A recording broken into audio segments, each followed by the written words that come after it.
Mothers know all about life's tricky transitions. Thankfully, Ollie helps you prioritize wellness through every age, life stage, or magnificent mood change.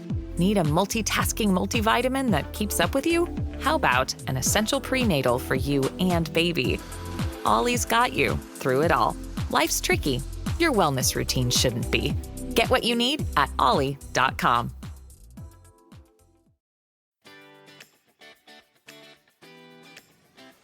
Welcome to the Divorce Survival Guide podcast, where we have open and honest conversations about co-parenting, separation, divorce, and the hardest question of all, should you stay or should you go?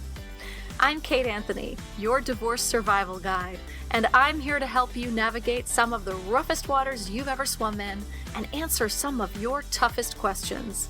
I've been to hell and back. And now it's my mission in life to help you get to the other side of this process with your sanity and your heart intact.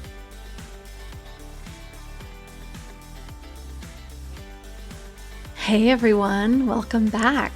So today I have with me on the podcast, Bill Eddy. Bill is back, and he is back to talk about a really important topic that's, I feel like, sweeping the nation, and that is adult bullies. And yes, with election season coming up, I feel like the presence of bullies is ever more present. But I also feel that it is an issue that is taken over more than just our political landscape. So that's our conversation today. Today we're going to talk about how bullies create crises out of thin air and then position themselves as the heroes in their made-up crisis story. And Bill is going to share some concrete examples of adult bullying in the world today, how it impacts children when parents are the bullies, and why it's crucial to stand together against bullies in order to take them down. Really important, big stuff today. So that's coming up in just a second. And before we get to our episode, I just want to remind everybody, as we are moving into this holiday season, that I have room on my calendar for my strategy sessions that are open. You can book either 3 or 6 sessions with me. If you're one of those people that's been like, I just need to get through this chunk of stuff and I don't want to do a long-term coaching commitment, but boy, do I need some strategy sessions with Kate, hit me up. And you can get to those by going to kateanthony.com/apply. There's just a Google Doc that you'll just fill out, and then we'll point you in the right direction when we get all your information. So kateanthony.com/apply. And I should also let you know that Bill is the author of the new book, Our New World of Adult Bullies, How to Spot Them, How to Stop Them. And he is the Chief Innovation Officer of the High Conflict Institute, which is based in San Diego, California. He trains lawyers, judges, mediators, and therapists throughout the United States and a dozen other countries in managing high conflict family, workplace, and legal disputes. He's written over 20 books and manuals and has a great blog over on Psychology Today. And I love having conversations with Bill Eddy. So here is today's. Bill Eddy, thank you so much. Welcome back to the show. I am so happy to have you back. And I'm glad to be back with you, Kate. It's always wonderful talking to you. Thank you. And you have a new book. That's right. This is so exciting. Adult Bullies. I love that you've titled this Bullies because it keeps us away from is he a narcissist? Is he not a narcissist? Is he right? The diagnosing of the personality, and really keeps it on the behaviors. Exactly. And that's very much the intent. And even labeling people a bully is something we recommend against, is look at the behaviors and what to do about them. Yes. Okay. Let's start with, how do you define an adult bully? What is your definition of that? If you have a definition, you do. You've many in the book, but So how I define it is basically there's 6 characteristics. One is preoccupation with blaming others. Another is all or nothing thinking. It's all other people's fault, and they're going to punish them, even when they don't deserve that at all. Unmanaged emotions is often the case, so they may start screaming at you. And extreme behaviors, that's where we get into domestic violence and other extremes. But those are what I often think of as high conflict behaviors. Bullies have that, plus they want to dominate or destroy the other person. And so actually, I think of bullies as the most high conflict people.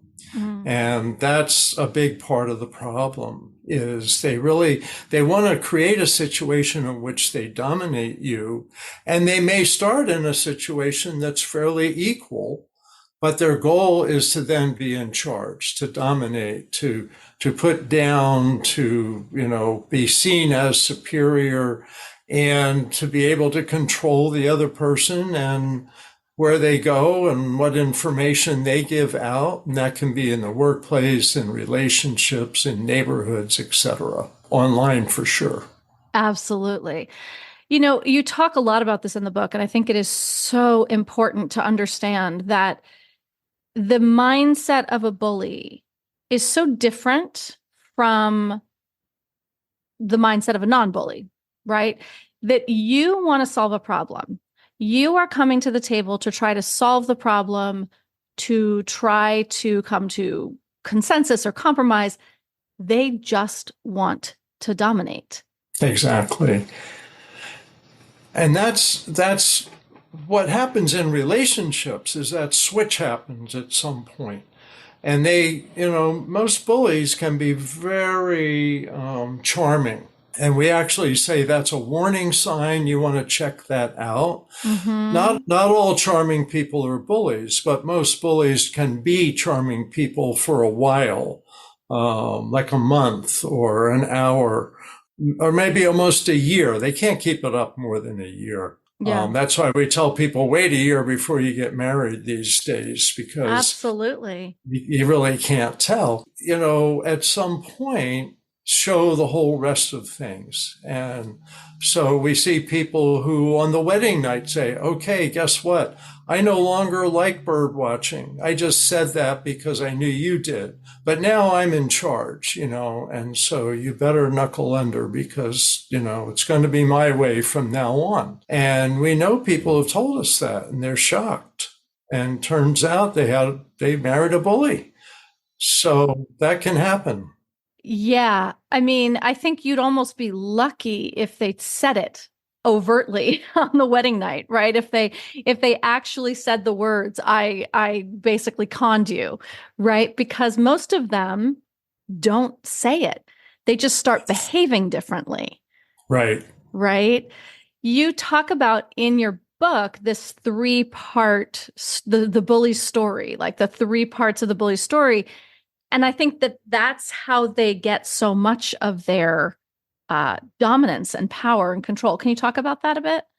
Yeah. So, and it's really at the core of the book is that they really manipulate your primitive emotions, and that they talk about them having primitive emotional power. And the bully story is the way it's mostly expressed. And the bully story has 3 parts, and that's why it's so compelling. The first part is there's a terrible crisis, and it might be your life. They might say, your life is a mess. You need me. You need me to save you. This activates our primitive fear. So they tell you things to activate your fear. No one will love you except for me. No one will like you except for me. No one will tolerate you. Look at you, all of that except for me. Then the second part is that they say there's like an evil villain or crazy person.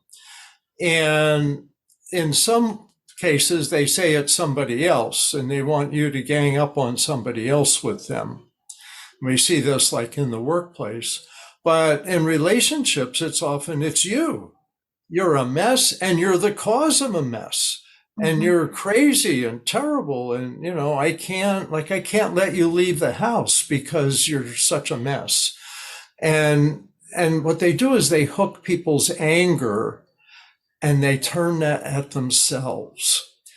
And this seems to be a real primitive emotional response that happens without us even consciously deciding to have that happen. And so people get angry at themselves. And then they're the hero. So there's a fantasy crisis, there's a fantasy villain, and there's a fantasy hero, which happens to be the bully. And the bully, I talk about these three emotions as fear, rage, and these are primitive emotions that all mammals have, by the way. Fear, rage, and love, loyalty. And I call it love/loyalty because they say it's love. They want you to love them and they love you. They may love bomb you. They may just over the top with how wonderful and perfect and everything you are when they're getting you at the beginning. But then what they really want is loyalty. So you will tolerate their worst behavior. You will support their worst behavior. You will help them in the world when they're bullying other people. And that's the loyalty. So it's really loyalty, but I call it love loyalty because it comes packaged as that. So now you have three primitive emotions that they activate, and they can activate all of these without your conscious awareness.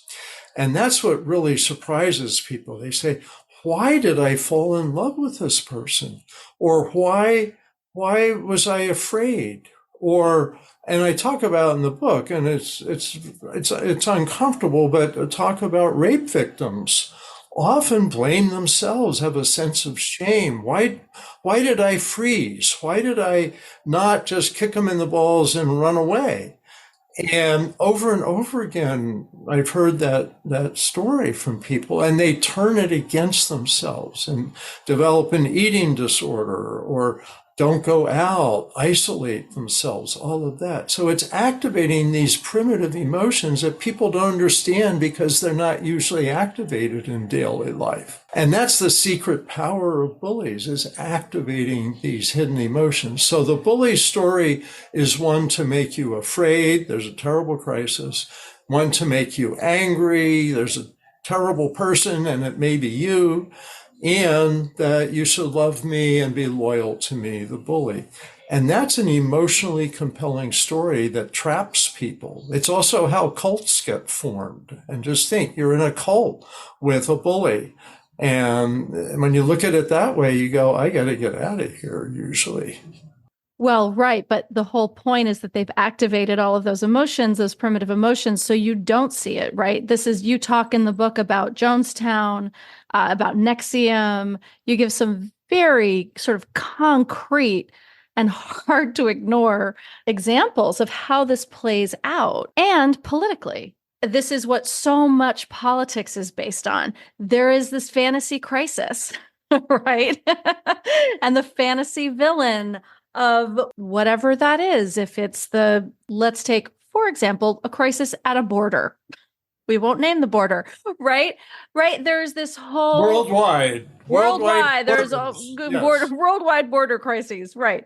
But there is this manufacturing of, as you say, this crisis, and you see this play out everywhere from on the playground to the national stage. And that's a lot of what the book is about, is that bullies have the same patterns of behavior, and that currently they're hidden to most people because they're activating primitive emotions, and people aren't aware of why they believe things, why they feel things, why they feel like doing things. And so it goes up to the international, invading other countries. It's just like a domestic violence perpetrator invading another country and telling you it's your fault. We had to save you from yourself. Right. And that's kind of what we see. But there's border issues around the world, and there's a lot of movement around borders, although it isn't that much more than history. really tells us. Humans have always been on the move. But is it a crisis or is it a problem to solve?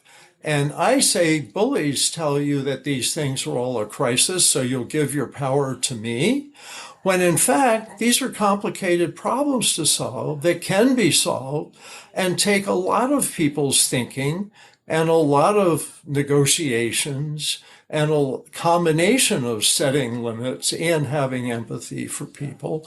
And that's by and large how countries have worked, the last 100 years. We've managed these problems, but bullies say they're unmanageable and I'm the one you have to take care of all this.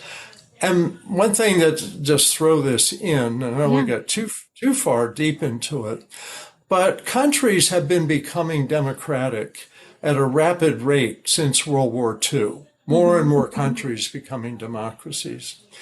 Well, starting in 2004, that reversed itself.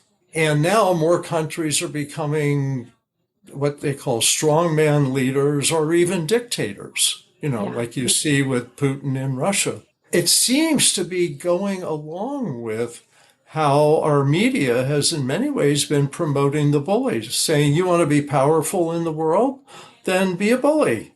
You want to get ahead, be a bully. And we see that on the playground too. Kids go, well, hey, it's okay. I saw it on TV. Right. Or my dad says that if I don't get what I want, I should punch you or whatever. When you said about, we know this, that countries throughout the world have always had border issues, all of this, right? That's the logical thinking. That's the upper cortex thinking, the fantasy crisis, all of these things, they're activating this primitive part of the brain that those two sides don't function right at the same time. So you talk about emotional repetition in the book, right? That we have to keep hammering at those crisis points to keep people scared, because if they think logically, they actually realize this is not true. Yes. People don't dig very deep, but they may be critical of a national leader and say, well, I don't like that leader, I disagree with them. But they're not critical of, is there really a crisis? And that's where I really blame a lot our news media, because they want to show people yelling at each other in Congress and throwing things and all of this. They don't want to explain the issues. We need to know the issues. We live in a complex time. Issues are complex. If any other occupation, you would say there's no easy answer to this. We've got to figure it out. But somehow the media presents problems as very simple. There are crises, there's an evil villain, and you need a hero to fix it. That's right. All right, we're going to take a quick break, and we're going to come back and talk a little bit more about that.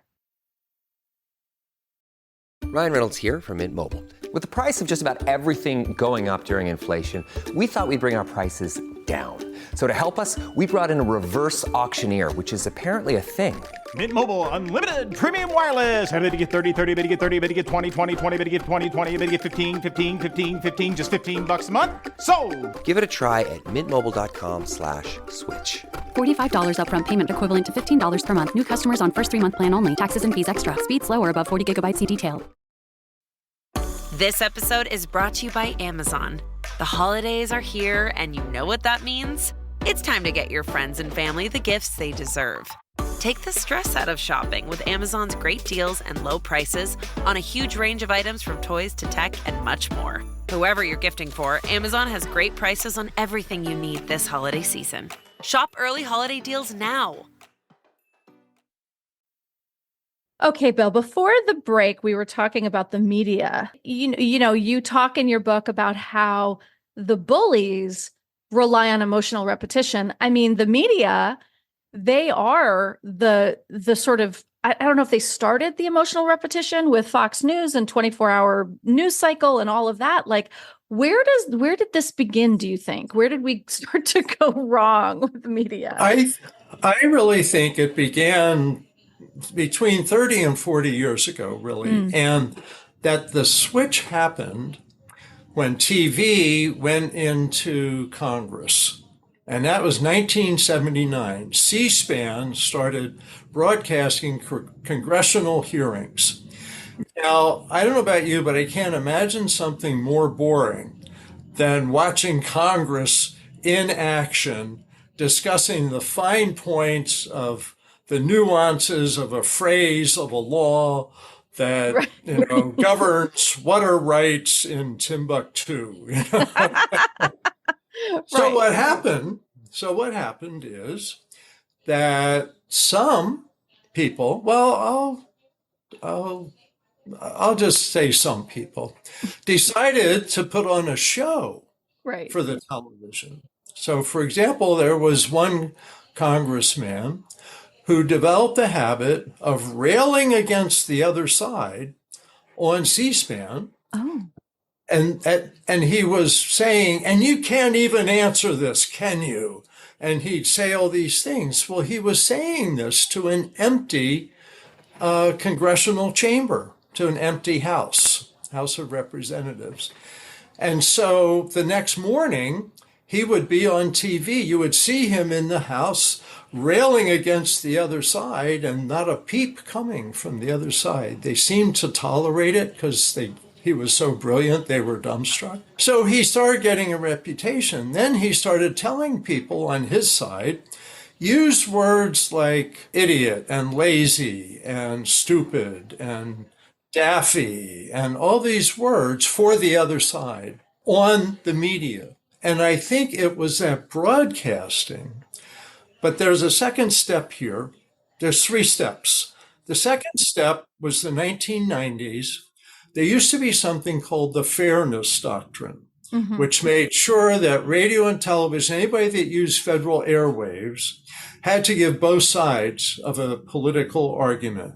So if you were going to give an editorial, I favor the bill number 191, you had to give someone else to say, I'm against bill number 191. Well, that went out around 1990. By the mid-90s, cable partisan news got started. So you mentioned Fox News, MSNBC, CNN was already around, but they did a lot more political news. And so they could take one side. So we had one-sided news. And if you listened to one-sided news, you got the Bullies story from that point of view. And it's like, the terrible things are happening. Those people over there are evil villains. They're creating a terrible crisis and follow me. And so you get 2 or 3 stations doing that, plus a lot of radio. And you end up with a polarized country. You end up with kids seeing people yelling at each other, dominating each other, trying to destroy each other. But my theory is the third step was social media. 2004, Facebook got started. 2005 or 6, I think, Twitter got started.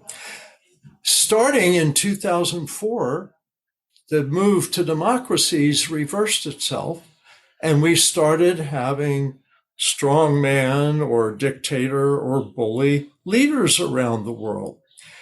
And I think this is a product of our media.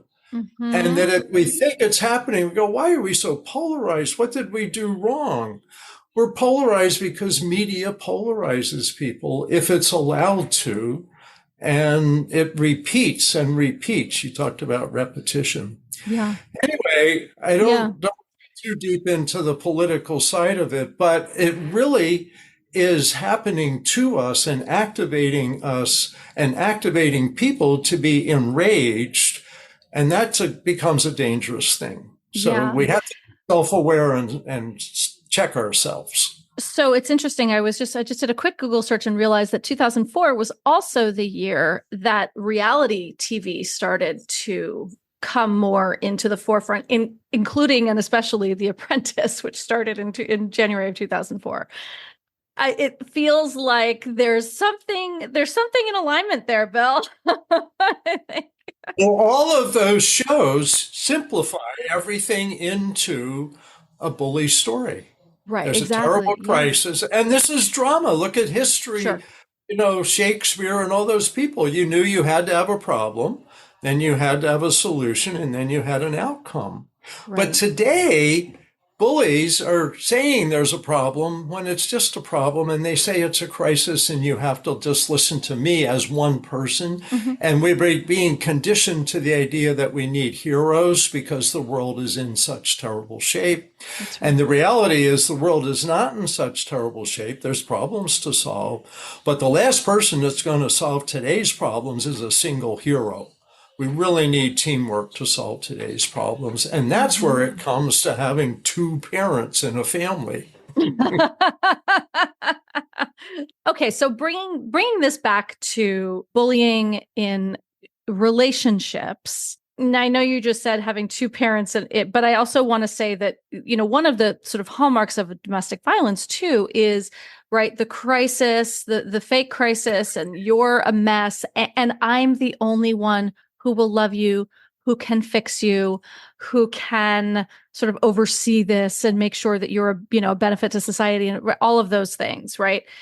We also, as you said, see this in parenting. It's such a complex issue, but why don't we start with just the question about what are some ways that parents might unintentionally turn a child away from the other parent? Partly what we've been talking about is in the moment of separation, of divorce, that emotions are high and that people forget and say a lot of things that the kids overhear, that the kids really shouldn't hear, that parents aren't as self-aware, that there's a kid in the room when they're railing against the other parent.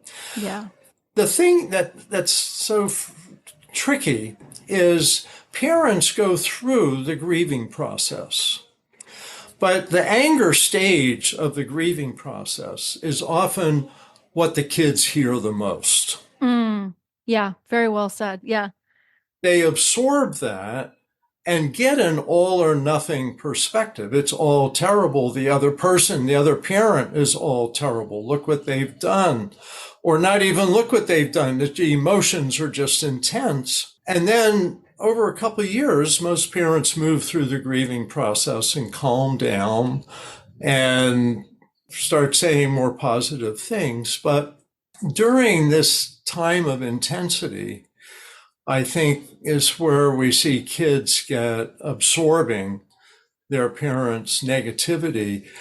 And the way our brain works is kids don't know exactly why they should be angry at the other parent, but they feel angry at the other parent and they make up reasons. So they may say, I don't like the way my dad wears his hair. Or, I don't think my mother's good at math. But when the other parent's expressing too intense emotions, the kids go, maybe I did something wrong. Maybe it's all my fault. But the emotions, I think, are the biggest problem. That when parents are venting, you really want to protect the kids from that because it makes them feel like it's all or nothing.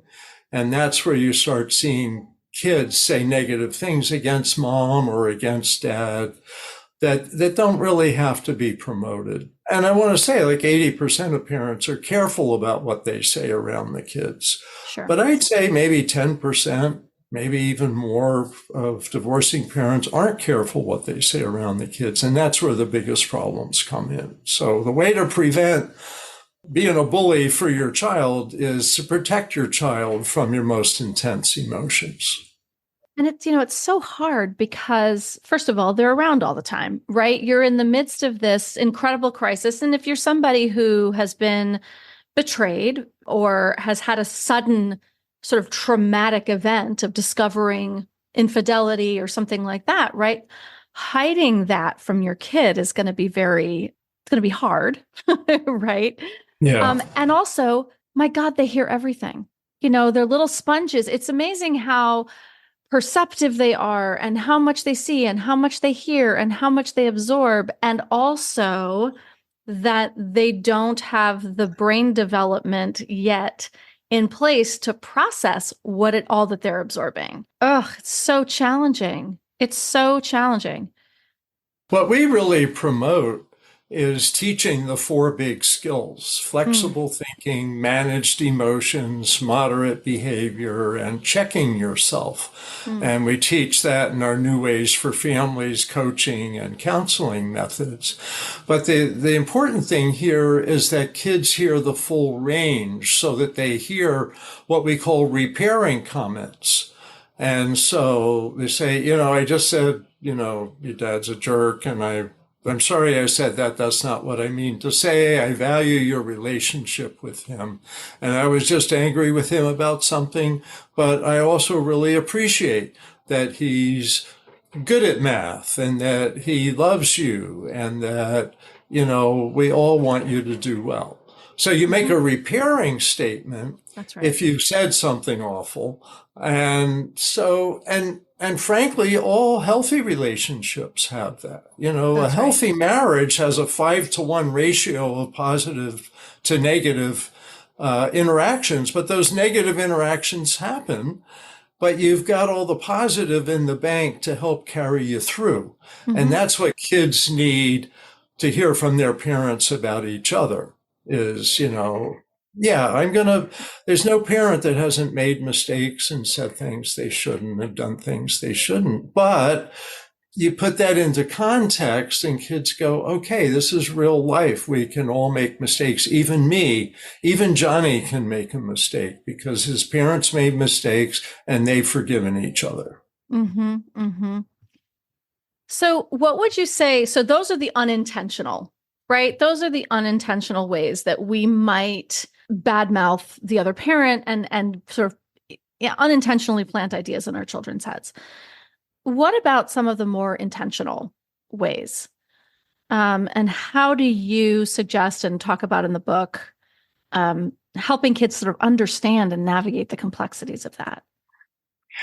Yeah, I think that hearing from other people is so important that, I'm one of those that says it does take a village to raise a child, that what kids hear from more people makes a difference to them. So their parent says something terrible, but grandma says, that's not the case. Don't worry about that. Let's talk about what we're going to have for dinner. So if the people around the child also can help ride through the storm and the difficulties, I think that helps. And for kids to know, and as kids get older, they start seeing what people say and what people don't say.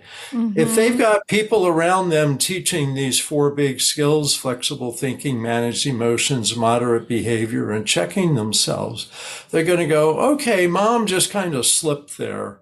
Or dad just kind of misspoke there.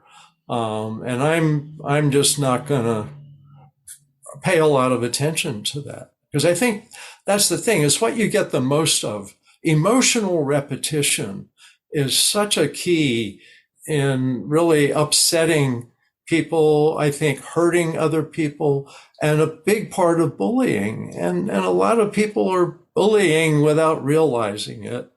But if the kids learn these skills for resilience, I think they can kind of get through that. Okay, we need to take another quick break, and then on the other side of that, I want to pick up where we just left off. Be right back. Are you a parent in need of a laugh and a little escape? Look no further. Parenting is a Joke is the podcast you've been waiting for. Hey, I'm Ophira Eisenberg. I'm a stand-up comic and parent. And each week I chat with one of my top comedian pals who, just like you, are juggling careers, busy lives and schedules, and raising a family.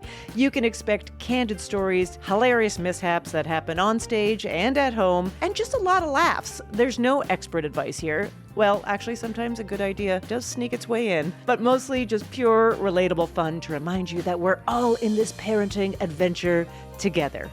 New episodes of Parenting is a Joke drop every Tuesday, so tune in, get ready to laugh, unwind, and maybe even feel a little bit better about your own parenting.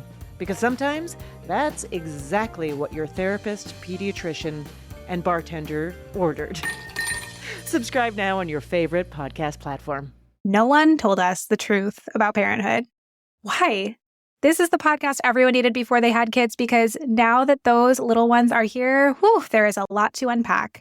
I'm Rachel Shepardota, and I am your host for the podcast No One Told Us, where we tell the truth about parenting and let you in on all the stuff you really should have known about before having kids. I am the founder of Hey Sleepy Baby, but this podcast is so much more than sleep. We'll be diving into all the topics that you really care about and need to know while you do your best job raising those adorable, tiny humans. Our goal is to just make you feel less alone and less overwhelmed. There are so many things that no one tells us before becoming a parent, and I think that we should really pull back the curtain on becoming a first-time or second-time mom or dad to share the good, the bad, and the ugly. We'll have a little education, a little fun, and a whole lot of heart that goes into each and every episode. So join me and our amazing guests each week to hear us talk about what no one told us. Okay, we're back. So before the break, you were talking about how, well, grandma says that's not true, right? And I think that one of the tricks or one of the traps people can fall into is we start to say, no, that's not true, but then we might go further in the other direction and then start blaming the other parent. Well, that's not true. Actually, what your dad said is blah, blah, blah. And your dad did this and did that, right? And so we have to be careful when you talk in the book about people standing together against the bully, right? When people come forward, and whether it's the Harvey Weinstein's victims, right? When people start coming together en masse to stand against a bully, we can actually take them down, or at least temporarily, because now his sentence is overturned. But it's another story. But we also have to be careful that when we stand together, we're not actually shifting into bullying behaviors on that other side, right? Confusing. That's why we teach both parents in divorce and separation and divorce these new ways for family skills. And so they learn flexible thinking, manage emotion, moderate behavior, checking yourself, and hear that from each parent. If they do our counseling method of that, then they have 3 parent-child sessions. They're not together, so it could be like a domestic violence case, but they hear both parents saying, we believe in this, and we want you to also think this way, that, managed emotions is good, moderate behavior is good, flexible thinking is good, checking ourselves instead of pointing fingers at other people. So having both parents learn that. And you said, a little bit ago about someone intentionally doing bad things. That's where we get into domestic violence and stuff, and people need treatment for that. And they should get that rather than arguing about, how much was it this or that. It's like, hey, this is a problem, then this is a treatment for it, and people are better off to get it. We did a series of 6 videos on domestic violence in family court cases, recorded with 16 experts who recorded it during the early year and a half of COVID. And we talk in there about groups and treatment and the skills people can learn, and they can come out and have a family that has more empathy in it, that people can learn empathy for each other, and that kids can see their parents as role models, both of their parents. So if there's a problem, we need to address the problem and change the behavior rather than endlessly arguing over the problem. And the other thing I think is we need to not turn into bullies ourselves as professionals, as support people, rather than turning everything into sides, which is the family court process, is saying, hey, we've got empathy for everybody. Let's figure out the problem, address the problems, and treat the problems, and help this family get on a better track, rather than deciding who's the bad guy. Now, I've been a lawyer for over 30 years, and that's the structure of court, is to decide who's the bad guy. Right, right. And families can't work that way. And frankly, societies can't work that way too much. You've got to see people that you set limits on and still have empathy for them while you set limits. That's part of the focus of the book. Yes, it is. And consequences, right, that are followed through on. But I want to go back to what you're saying about people getting treatment, because one of the things you talk about in the book is that bullies, you want to solve the problem, they want to dominate, and that they see things always as win or lose, and that they tend not to learn or change. So what kind of treatment would work for somebody like this? Like, how does that work? If you've got somebody who is not willing to take responsibility, who's not interested in changing, who only wants to dominate and win, how do they get treatment? Well, the treatment depends a lot on the setting. So when I was just talking about like domestic violence perpetrators, I think 52-week programs where they go for an hour and a half a week with a group and a group leader that talks about behavior. And I mentioned that we did these videos. We interviewed someone that does that treatment. And he said about 70% of the men, and it's mostly men, come out with better skills and able to stop hitting. Whether they totally stop trying to control finances, healthcare, and all of that, there's kind of a range. But he says there's 30% that don't get anything out of it. Sure. And that 30% may be more, your antisocial personalities who it's built into their genetic, programming that they're going to try to dominate people. And it may be they're the ones that really need to spend more time in jail and have threats of jail as the only way to impact their behavior. And that people need to be made safe from them. There may be permanent restraining orders necessary. So there's that extreme, one end, which has some success, but it's not permanent. I totally believe in prisons and jail when necessary. Right. But on the other side of this is coaching and counseling. And we found, like our New Ways for Families counseling method, that we've been able to help some families get on a better track and treat each other with more respect and become more flexible, even though their personality may lean towards wanting to be a bully. I'd say with counseling and coaching, like in the workplace, we have coaching, New Ways for Work coaching. We have all these new ways. It's new skills to help people be equal relationships, which I talk about in the last chapter. But the thing with this is in the workplace, we'd say about half of people are able to improve their behavior and about half the people aren't. So my belief is give it a shot through counseling, coaching, group therapies for a year. My eyes are wide open. We're not reaching everybody. Right. I think we need to try and reach the people we can. And let's just say half the bullies can benefit and change their behavior and half the bullies can't. So let's have strategies that help both groups and set limits and protect society, like from Harvey Weinstein. Right. It's just, it's like when you say the 70% come out and they stop hitting. I mean, hitting is only one piece when you've got somebody who's entrenched in coercive control because that's how they get by, right? Are those 70% just learning new ways of masking? Are they learning the language to be able to get by? They're not hitting because that gets them in trouble, but now they sort of go a little bit more undercover.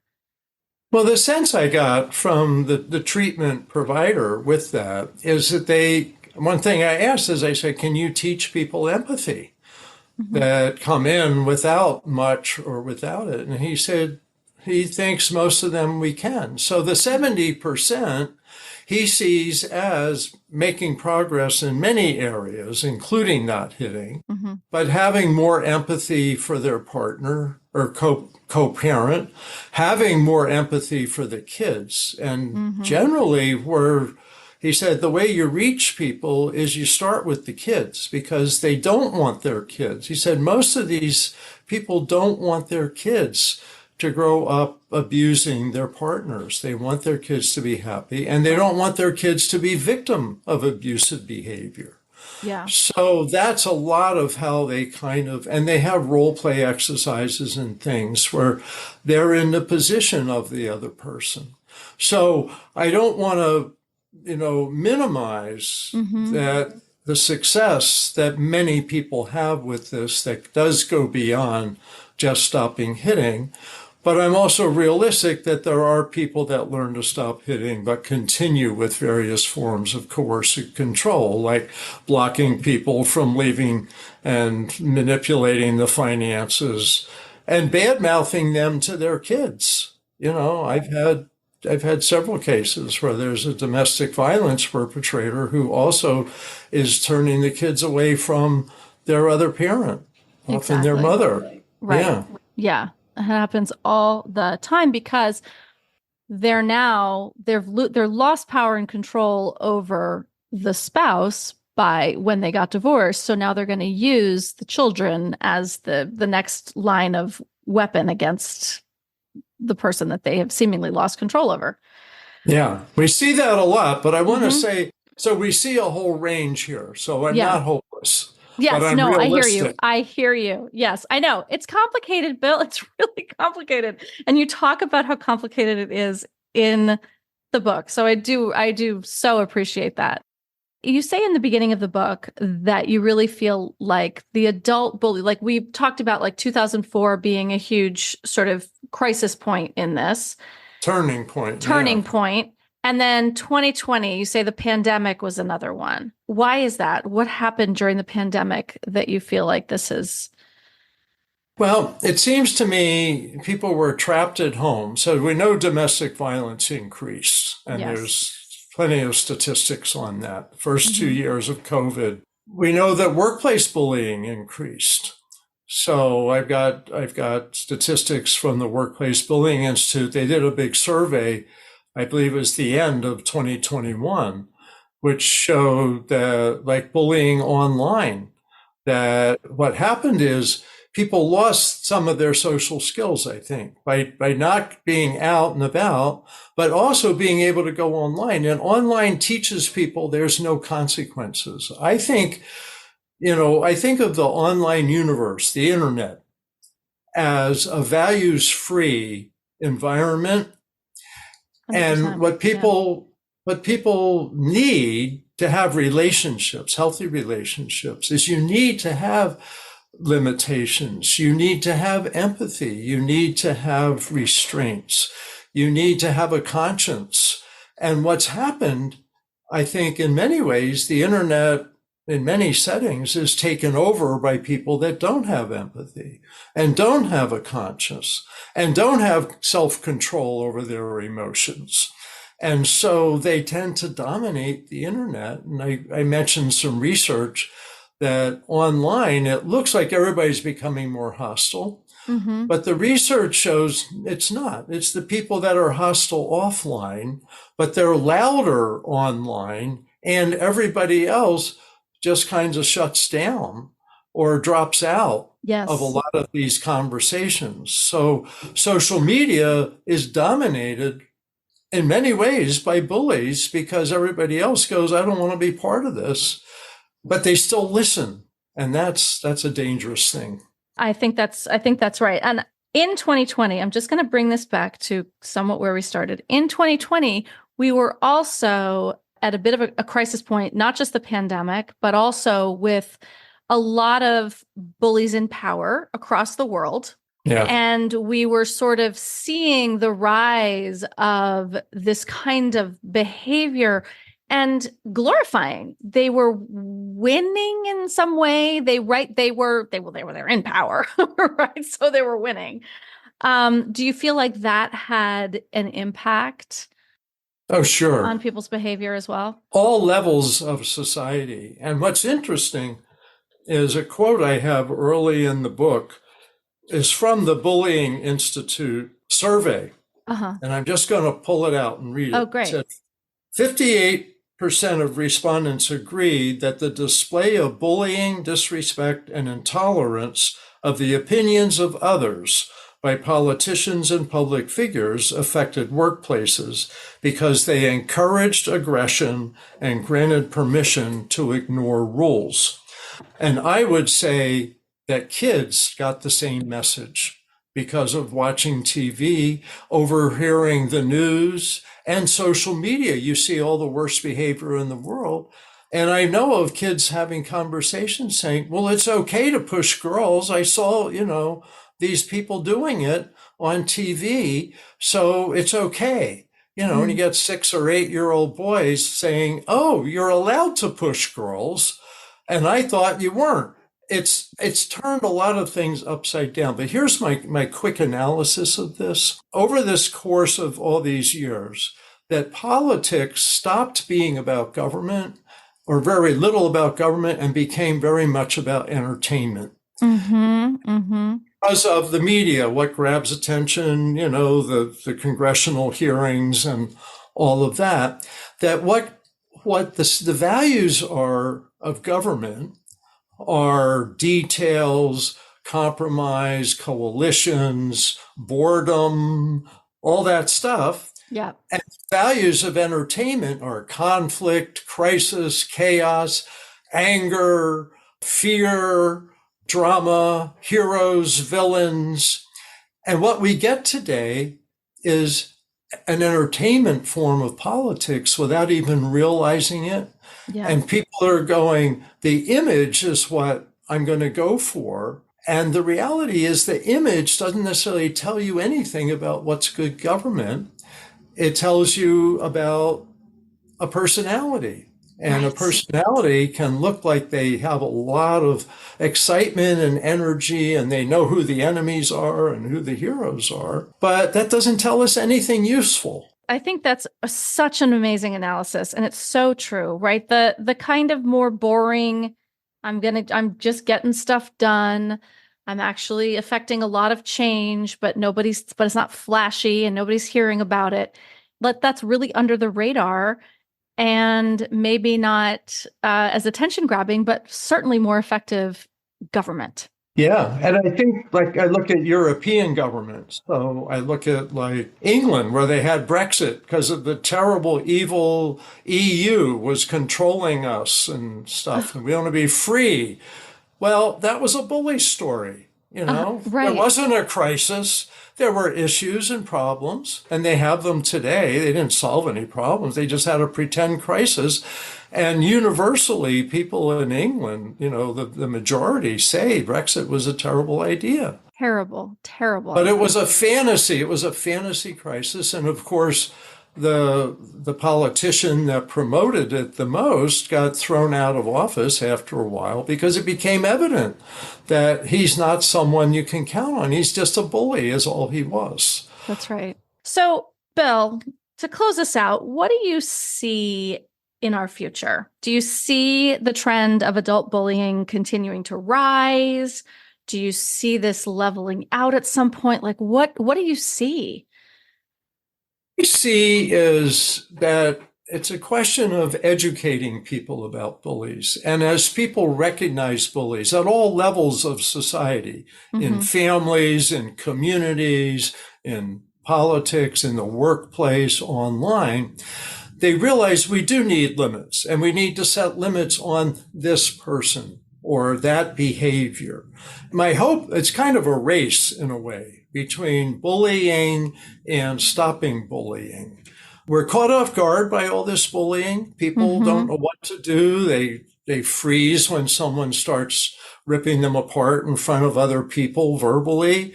They're like, I don't know what to do. And so they freeze. The first response is often just a freezing. And we say in the beginning of the book is I want people to learn these warning signs so they don't get in as deep with bullies. They also learn how to defend themselves.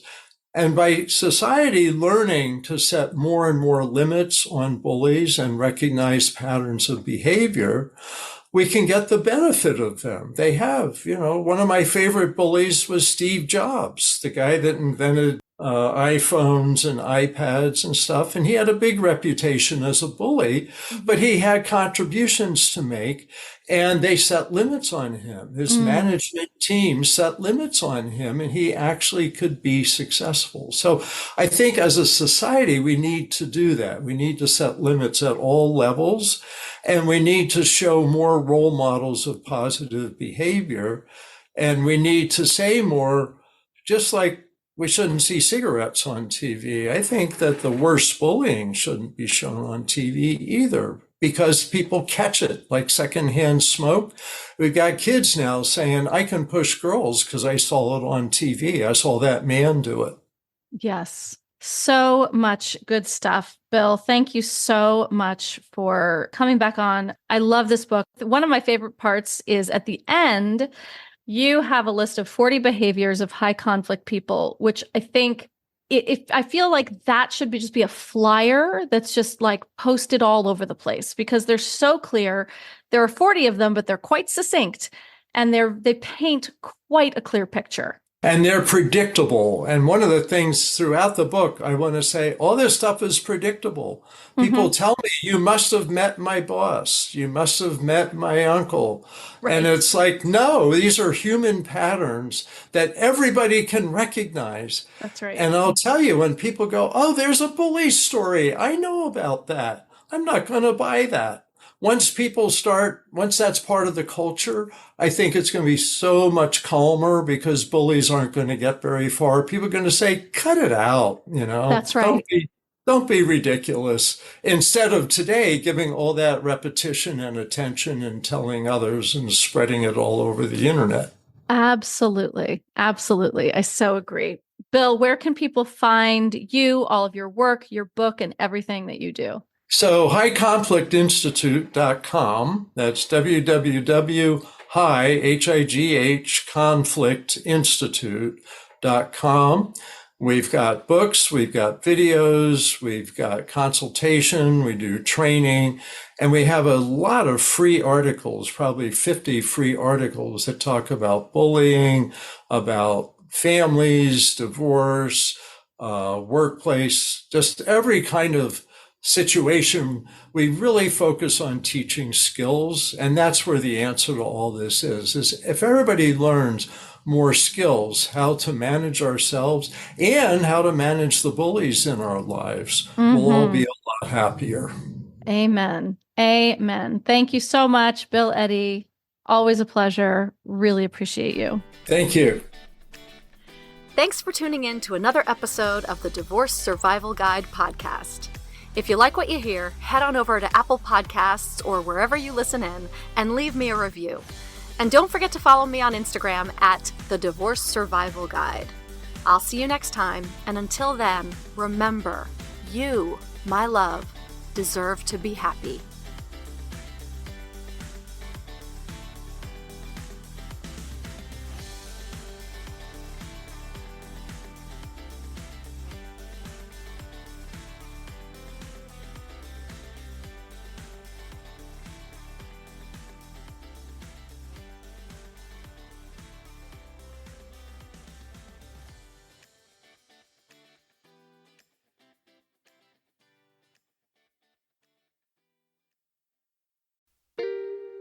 Are you a parent in need of a laugh and a little escape? Look no further. Parenting is a Joke is the podcast you've been waiting for. Hey, I'm Ophira Eisenberg. I'm a stand-up comic and parent. And each week I chat with one of my top comedian pals who, just like you, are juggling careers, busy lives and schedules, and raising a family. You can expect candid stories, hilarious mishaps that happen on stage and at home, and just a lot of laughs. There's no expert advice here. Well, actually, sometimes a good idea does sneak its way in, but mostly just pure, relatable fun to remind you that we're all in this parenting adventure together. New episodes of Parenting is a Joke drop every Tuesday, so tune in, get ready to laugh, unwind, and maybe even feel a little bit better about your own parenting. Because sometimes that's exactly what your therapist, pediatrician, and bartender ordered. Subscribe now on your favorite podcast platform.